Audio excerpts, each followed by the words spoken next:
सिगाङाव बाथ्रा होनाय बादियै बिटिआर सरकारा दिनै मसलपुराव माइनाव सोरां बिथांखिनि राङारि चेकखौ राननानै होदों। दिनै बाक्सा जिल्लानि सदर मसलपुर अदालबारियाव बिटिआर सरकारा माइनाव सोरां बिथांखिनि गेजेरजों थांनाय बिसायख'थियाव गावसुंथा हानजाफोरनो 75,000 रां होनो खोथा होनाय बादियै गावसुंथा हानजाफोरनो गिबि खेबनि राङारि चेकखौ गथायनानै होदों। मिन्थिनाय बादिब्ला दिनै गिबि खेबनि थाखाय 25,000 रांनि चेकखौ राननानै होयो। बे हाबाफारियाव गिबि खेबनि थाखाय 3,865 सेल्फ हेल्प ग्रुपफोरनो चेकखौ राननानै होदों।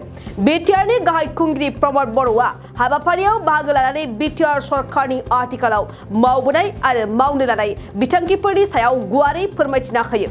बे हाबाफारियाव बिटिसि एलएनि बुंथिगिरि कातिराम बर', आसाम सरकारनि मन्त्रि एवजि ब्रह्म, मावफुं सोद्रोमा धर्म नारायण दास, उकिल मुसाहारि, डक्टर नीलुत स्वर्गियारि, दावबायसा बर', राकेश ब्रह्म आरो माखासे बिबानगिरिफ्राबो बाहागो लादों। माइनाव सोरां बिथांखि বুলি আমাৰ সেলফ হেল্প গ্ৰুপসকলক আৰ্থিক সাহায্য দিয়াৰ আঁচনি যোৱা বছৰ আমি ঘোষণা কৰিছিলোঁ আৰু এই বছৰৰ পৰা আমি আৰম্ভ কৰিছোঁ। আজি 3,800 সেলফ হেল্প গ্ৰুপক 25,000 কৰি টকা দিয়া হৈছে আৰু নেক্সট ফেজত আৰু 3,800 দিয়া হ'ব। নেক্সট ফেজত আৰু 3,800 আৰু তিনিটা ফেজ হোৱাৰ পিছত প্ৰথম ফেজ যোনে 25,000 পাইছিলে তেখেতসকলক আৰু 25,000 দিয়া হ'ব। আমাৰ টাৰ্গেটটো হ'ল 75,000 আৰু ইয়াৰ লগতে আমি সকলোৱে জানো এতিয়া যিবিলাক আঁচনি মহিলাসকলৰ কাৰণে বিভিন্ন আঁচনি আহিছে। আমি নিজেই বিটিচিৰ তৰফৰ পৰা মেচিনৰ ওমেন ফ্ৰেণ্ডলি কিছুমান মেচিন প্ৰদান দিবলৈ বিচাৰিছোঁ। চাইণ্টিফিকেলি কিছুমান গড যিটো ছাগলী উৎপাদনৰ কাৰণে কিছুমান ছেড আমি ডিজাইন কৰিছোঁ। এই ছাগলীৰ থকা ঘৰ এইটো আমি মহিলাসকলক বিতৰণ কৰিম। এক যিটো আছে কণী উৎপাদনৰ কাৰণে, ব্ৰইলাৰৰ কাৰণে, মাছৰুমৰ কাৰণে, হেণ্ডলুমৰ কাৰণে বিভিন্ন আঁচনি আমি তৈয়াৰ কৰিছোঁ। ইতিমধ্যে বড়োলেণ্ডত 40টা সমষ্টিত 40টা আমাৰ যিটো ক্লাষ্টাৰ যিটো হেণ্ডলুম ক্লাষ্টাৰ বনোৱা হ'ল। এটা 300জন আছে, সেই ক্লাষ্টাৰটো বনোৱা হৈছে। লাখপতি মহিলা বুলি এটা আঁচনি যিটো আমি আৰম্ভ কৰিছোঁ, এইটো ভাৰতৰ বিভিন্ন প্ৰান্তত আৰম্ভ হৈছে আৰু আমাৰ ইয়াতো আমি আৰম্ভ কৰিছোঁ। তাত মহিলাসকলে ইণ্ডিভিজুৱেল লেভেলতো কিবা কাম কৰি পেলাই তেখেতৰ উপাৰ্জনটো যাতে ওপৰত নিব পাৰোঁ, ইয়াৰ কাৰণে লাখপতি মহিলা এইটো আমি ডিজাইন কৰিছোঁ। অহা 15 আগষ্টৰ দিনা আমি CRC সকলক কিবা এটা ছাপোৰ্ট কৰিব বিচাৰিছোঁ যাতে গুণগত শিক্ষাৰ কাৰণে আগবাঢ়ি যাব পাৰে। আৰু 2 অক্টোবৰৰ দিনা আমাৰ যিমানখিনি VCDC আছে এই প্ৰত্যেকটো VCDCত আমি এজনকৈ গ্ৰেজুৱেট ছোৱালী এপইণ্টমেণ্ট দিব বিচাৰিছোঁ যাতে ডিজিটাইজেশ্যনৰ কামটো আৰম্ভ কৰিব পাৰে, বিভিন্ন ডিজিটেল এডুকেশ্যনটো দিব পাৰে। ইয়াৰ কাৰণে আমি আৰম্ভ কৰিবলৈ লৈছোঁ অহা 2 অক্টোবৰৰ পৰা। ইয়াৰ লগে লগে আৰু বিভিন্ন আঁচনি আমাৰ আছে শিক্ষাৰ ক্ষেত্ৰত। আপোনালোকে দেখিছে ছুপাৰ 50টো আমাৰ বহুত দুখীয়া ছাত্ৰ ছাত্ৰীক বহুত সহায় কৰিবলৈ পাৰিছে ছুপাৰ 50ত। আৰু ইয়াৰ বাদেও যিখিনি আছে আমাৰ এতিয়া স্পৰ্টছৰ ক্ষেত্ৰত আমি বহুতখিনি কাম হাতত লৈছোঁ। চেৰিকালচাৰ মিছন, হেণ্ডলুম মিছন তেনেকুৱা কৰি পেলাই স্কুল এডাপশ্যন প্ৰগ্ৰাম, বহুতখিনি প্ৰগ্ৰাম আমি BTCত হাতত লৈছোঁ। আৰু এই বছৰৰ ৰিজাল্ট বহুত ভাল। অহা বছৰবিলাকত আৰু ছাত্ৰ ছাত্ৰীসকলক আমি কেনেকৈ আগুৱাই লৈ যাব পাৰোঁ ইয়াৰ কাৰণে বহুতখিনি আঁচনি তৈয়াৰ কৰিছোঁ। दा चेनेलफोरा चेक राननायखौ नुनायखौथ' सब माथो अनथावथाव खारन माबा माइनाव बिथांखिनि दिनै प्रमद बर' सरकारनि माबायाव बहुद दिनैबा साननाय दंमोन। थांनाय बोसोरावथ' क'क्राझार कुरुना थाबाय, बिदिनो दिनै होनो हायासै।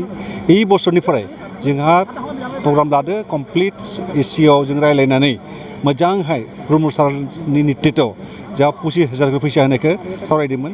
बहुत जायगायाव जों जेनेबा आंनि समस्थियाव आं 60 जन मोनदो, बेबायदि बहुत जायगायाव मोनदो। कमप्लिट DMफोरा मोनखादो आरो बेनि थाखाय कमप्लिट जेसेयाव फैदो 3,800 एसे सब मानसिफोर मोनगोन, दिनै चेकखौ मोनगोन, बेनि असुबिदा गैया। आरो बे फैसाखौ लांनानै जे सब हिन्जावफोरा मोजांहाय सेल्फ हेल्प ग्रुपफोरा जे बाहायो बेखौसो सानदो जान।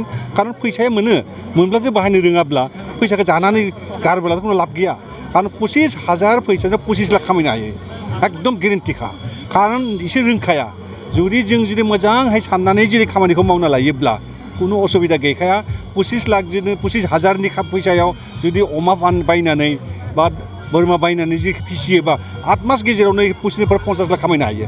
50 लाख मोननाय लगे लगे बेनिफ्राय 25,000 फैसाखौ फिक्स डिप'जिट लाखिना हो, फिक्सआव राखिबा 5-6 बोसोर उनाव 50,000 जालांबाय आरो 25,000 फिसिनानै जिथु ओंखारो 1 लाख फिक्सआव राखिदो आरो फिक्सआव 1 लाख मोनबाय इबायदि सोलिनो हायो जुदि बुद्धि रोंगाबाथ' हायो बिनि थाखायनो दा आंबो सानदो दा एग्रिकालचार डिपार्टमेन्टनिफ्राय जेसे मोनाखै जोंबो दा 500निफ्राय 1000सिम होनो सेस्था लादो गाबोन जों 500नि माबा खालामगोन सेल्फ हेल्प ग्रुप 10,000 होगोन आं एग्रिकालचार डिपार्टमेन्टनिफ्राय 10,000 आरम्भ खालामगोन गाबोननिफ्राय जों मोनब्रै डिस्ट्रिक्टआवबो जों एबायदि सिलेक्सन खालामनानै हरगोन दा सिन्था गैया आरो बेनि थाखायनो जेसे मोननि दङ इसोरखौबो नेक्स्टआव मोननायनि आसा दङ खारन जेसे मोनदों आरो मोनना थागोन आरो रेगुलार मोनना थागोन इसोरखौ सिन्था गैया बे मा बिथांखिखौनो माने सिएम सारा दिनै बुंबाय नैथि आरो थामथि किस्ति होगोन होननानै नैथि किस्तिखौ माबे समसिमहालागै होनो थांखि लादों बेनि दा रायलायगोन जों रायलायनो माबे मोजां जायो दा बहुत खामानि दं बिटिआरआव माने बोसोर बायाव मा खालामगोन जादों जों सिगां जेबो मावासैना दानि थाखाय कम्पानिनि थाखाय रायलायगासिनो दङ सब खामानि रायलायगासिनो दङ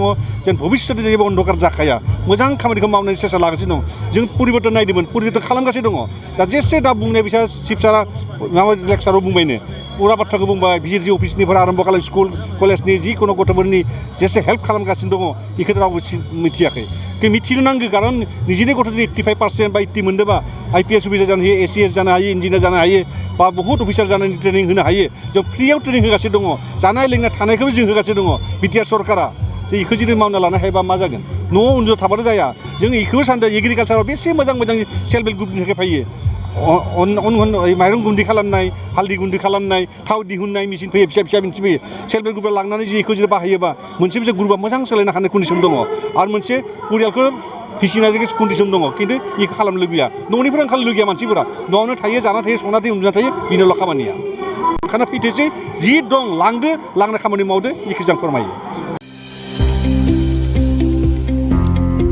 सोलोंथाइ बोसोर 2023-24 नि थाखाय फरायसाफोरनो गोदानै मुं थिसननाय लानानै फैदों क'क्राझारनि डक्टर सभा ब्रह्म मिउजिक आरो फाइन आर्ट्स कलेजआ